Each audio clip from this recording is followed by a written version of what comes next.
Hello, my name is Allan Wright, and speaking about evangelization, so often we want the big event, the great crowds, the 500 people rally that people are there, and those events are necessary, they're good, but so often afterwards, people walk away with not really thinking, what are the next steps, or as someone who has presented these things and organized them, has anybody's life really been significantly touched in a positive way? And hopefully the word that goes out does impact them. And yet, when we look at the Gospel of John, John, who was there at the very beginning of Jesus' ministry, when he decides to write his Gospel, he divides it into two parts, the book of signs, the book of glory.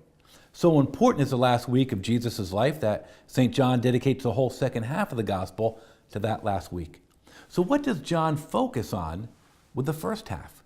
Well, it's really the book of signs, and yet we look at Jesus interacting so often with just one person.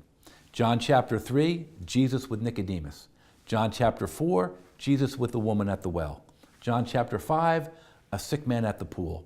John chapter 8, a woman caught in adultery. John chapter 9, a man born blind. And John chapter 11, Lazarus. And so while sometimes we might get frustrated that that we're not impacting thousands of people, John tells us that Jesus thought the individual was important. And whether you're a prominently named Jewish rabbi like Nicodemus, or rather a nameless Samaritan woman who's a known sinner, that John gives this portrayal of Jesus as someone who takes time for each individual person. And so in our efforts to evangelize, never discount the person right in front of you.